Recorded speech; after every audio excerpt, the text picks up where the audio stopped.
দেখুন ঘটকদা, আমি আমার ছেলেকে মানুষ করতে গিয়ে অনেক টাকা খরচ করেছি। ওর পড়াশোনার পিছনে অনেক টাকা আমার খরচ হয়ে গেছে। জীবনে কোনো টাকা জমাতে পারিনি। তাই যেমন তেমন মেয়েকে আমি আমার বাড়ির বউ করে আনতে পারবো না।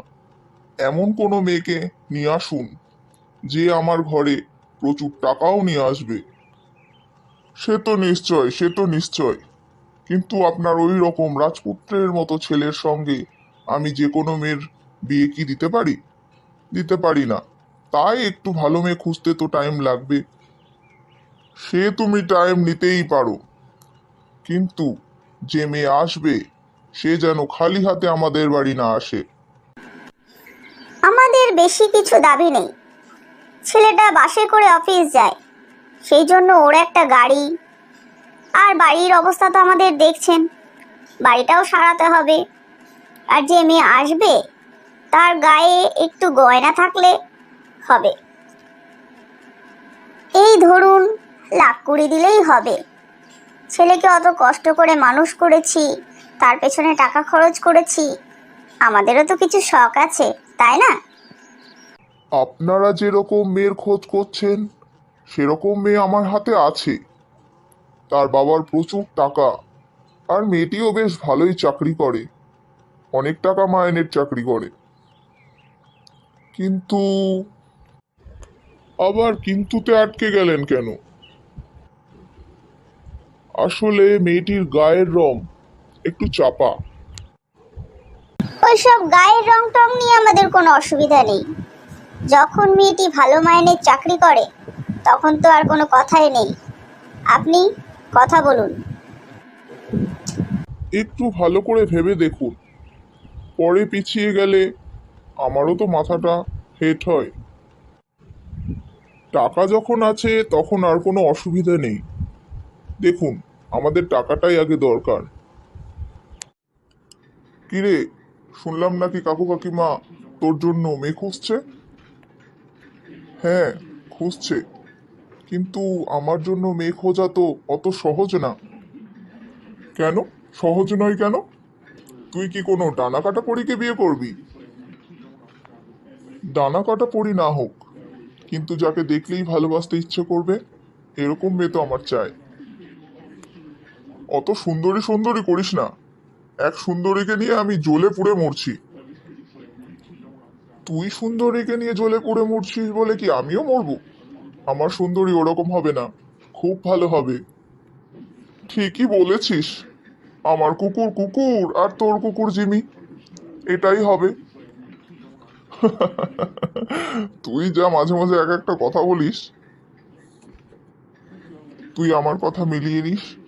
আমার জীবন সঙ্গিনী সব থেকে সুন্দর হবে, সবার থেকে আলাদা। আহ, ওহ, আজকে ঘুম থেকে উঠতে এত দেরি হয়ে গেল। অফিস যেতে হবে।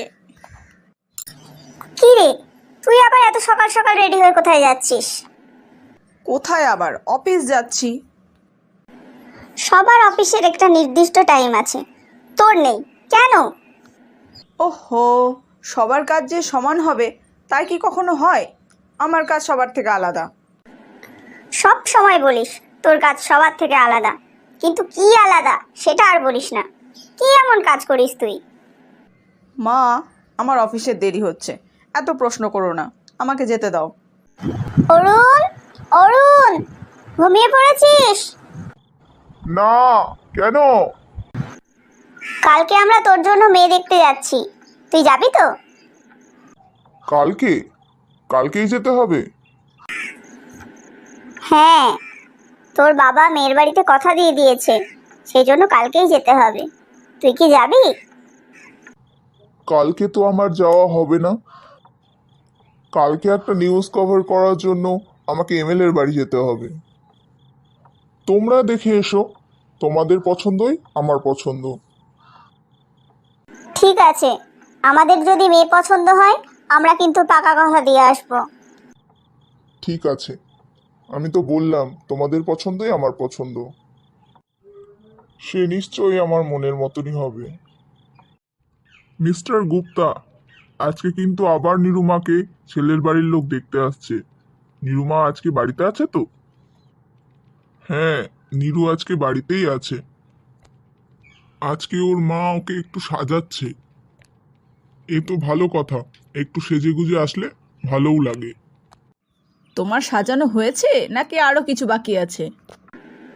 কি জানি, সাজিয়ে তো দিলাম, ওদের পছন্দ হবে কিনা সে তো বুঝতে পারছি না।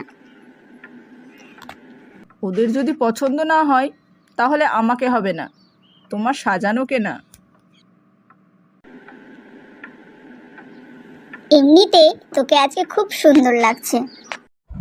বাড়ি ঘর দোর দেখে তো মনে হচ্ছে বেশ ভালোই টাকা পয়সা আছে। বাড়ি ঘর তোর তো পছন্দ হয়েছে, এবার মেয়েটাকে দেখি।